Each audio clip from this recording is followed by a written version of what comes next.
hampir semua rokok Kelembakmian itu sudah mati, Mas. Sudah hilang, punah. Yang masih bertahan adalah Sintren ini.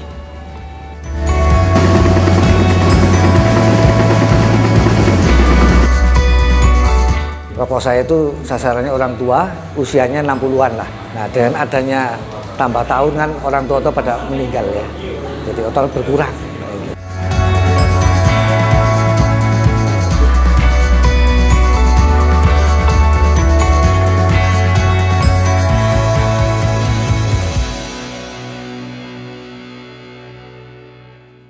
Karena bisa dibilang ini adalah hari ini kita mengadakan virtual tour dengan tajuk Mubeng Jateng 1 dengan tema kisah Kelembakmenyan di Gombong, Kebumen.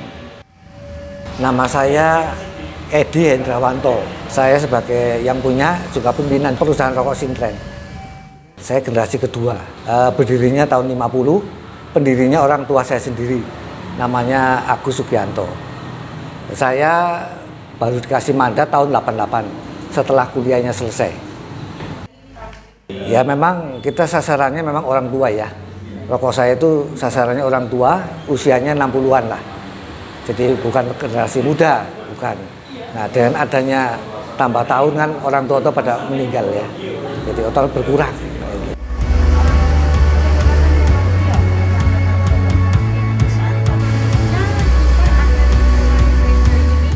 Aktivitas atau proyek kita dengan nama Mubeng Jateng itu sebenarnya adalah virtual tour yang mengangkat keunikan-keunikan dari kota-kota di Jawa Tengah. Nah, ketika kita ambil Kebumen, Gombong khususnya, dalam virtual tour ini kita melihat bahwa rokok Sintren itu menjadi salah satu keunikan. Dia sudah sulit sekali dijumpai di tempat lain dan nama Sintren itu sangat familiar buat orang Gombong. Jadi kalau kita bicara brand itu ya,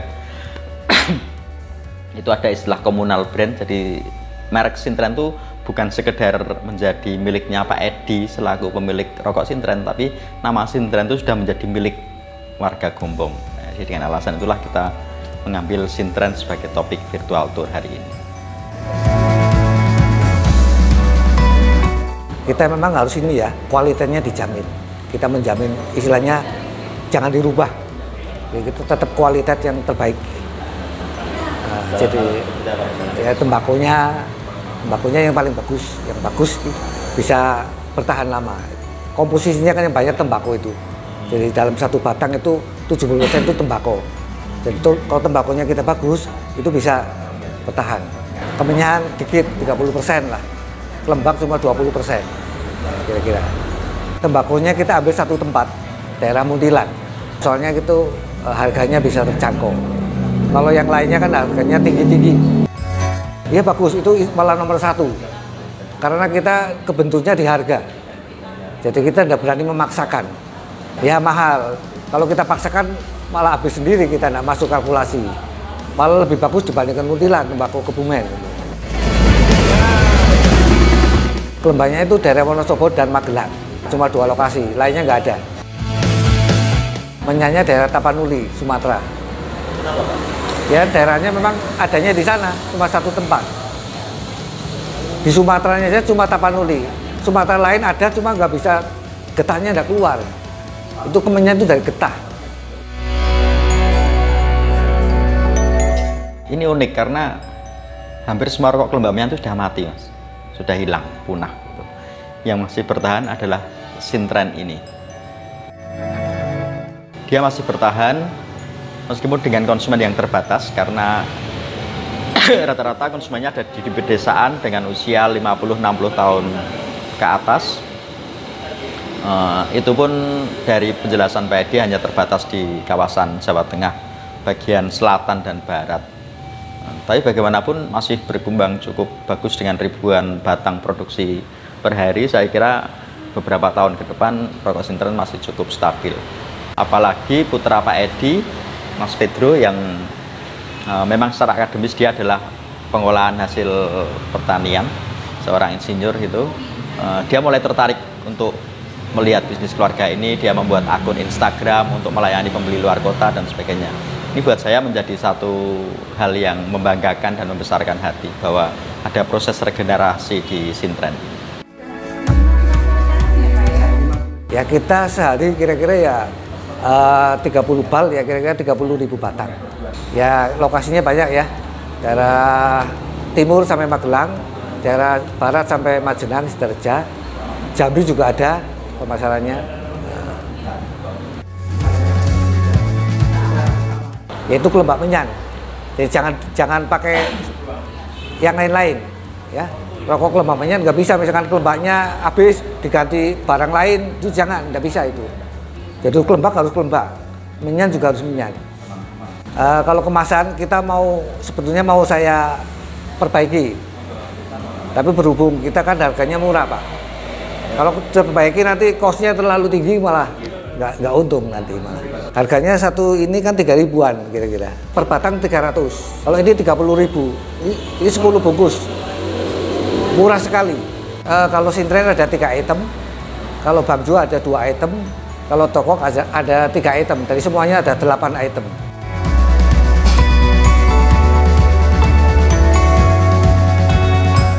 Jadi di Gombong itu kalau kita bicara kelembak menyan itu ada industri, ada pembuat rumahan.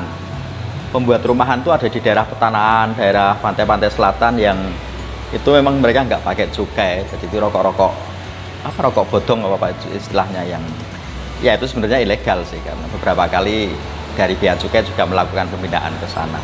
Kalau yang industri resmi itu ada 2 di Gombong, yang satu adalah Miroso ini ada di Sintren ini, lalu yang kedua ada di sebelah barat Nusa Harapan. Cuma yang berproduksi rutin reguler itu hanya tinggal di sini. Yang masih setiap hari bekerjanya memproduksi itu hanya tinggal di rokok Sintren ini, yang memproduksi tiga label Sintren, Togok, dan Bangjo.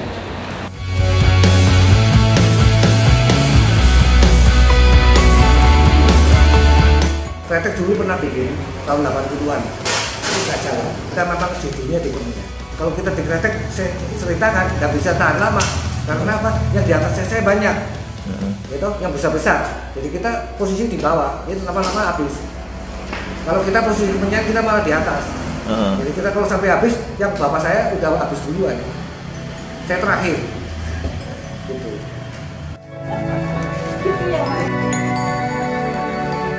Ya itu dari orang tua saya semua ya.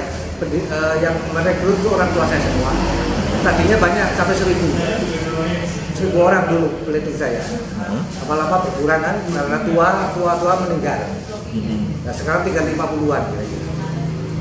Berarti itu sampai sekarang tidak ada perekrutan karyawan baru? Tidak ada, dari orang tua saya semua. Terakhir perekrutan kapan Pak? Tahun berapa Pak? Belum pernah. Orang tua stoknya kan banyak 1.000 orang nanti berkurang masih ada terus. Jadi produksi saya berkurang, tapi pegawainya juga berkurang. Jadi sama-sama turun.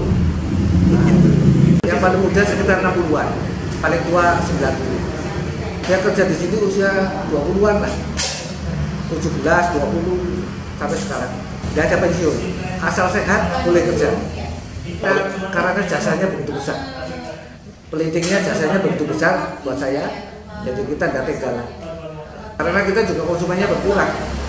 Sama-sama ini turun, ini juga turun, sama-sama turun.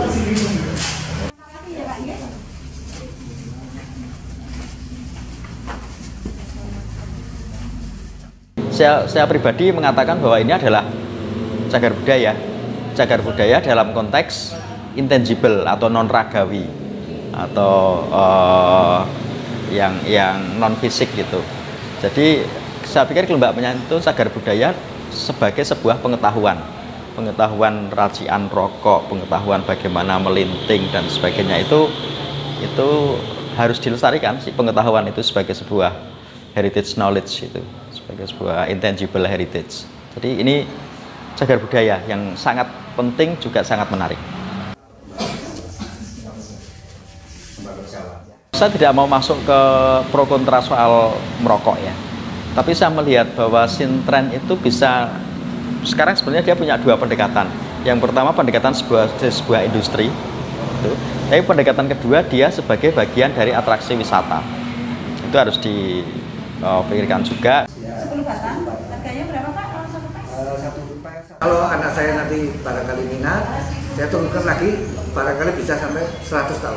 Karena udah 70 tahun, 30 tahun lagi. Jadi kan ada. Seperti kami pelaku wisata itu sudah sebenarnya punya kewajiban ini untuk ngobrol banyak dengan Pak Edi soal bagaimana exposure atau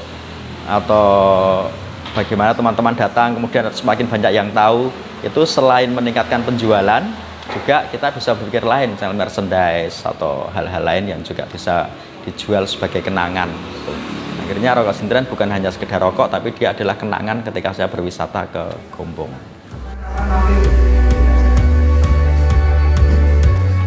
Kedepannya ya kita tidak berharap banyak ya, yang penting kita bisa bertahan atau sampai kapan. Soalnya ini kan menurun, produksi menurun, pegawai juga menurun, sama-sama nanti sama-sama bubar. Barangkali itu karena dari kata konsumennya kemakan zaman gitu kan.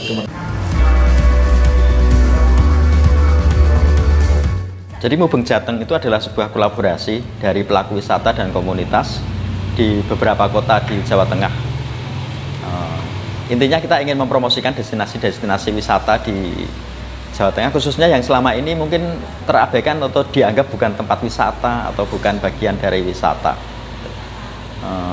Kita juga ingin membangun jejaring antar kota dari pelaku wisata supaya nanti setelah pandemi mereda, wisata muncul lagi, kita siap dalam berkolaborasi.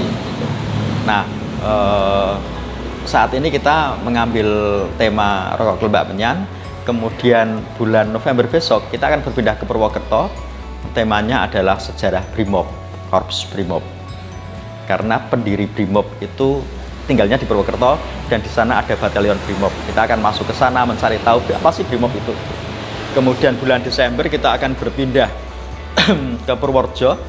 Kita akan melihat sisi peninggalan-peninggalan kolonial di kawasan kota Purworejo bulan Desember.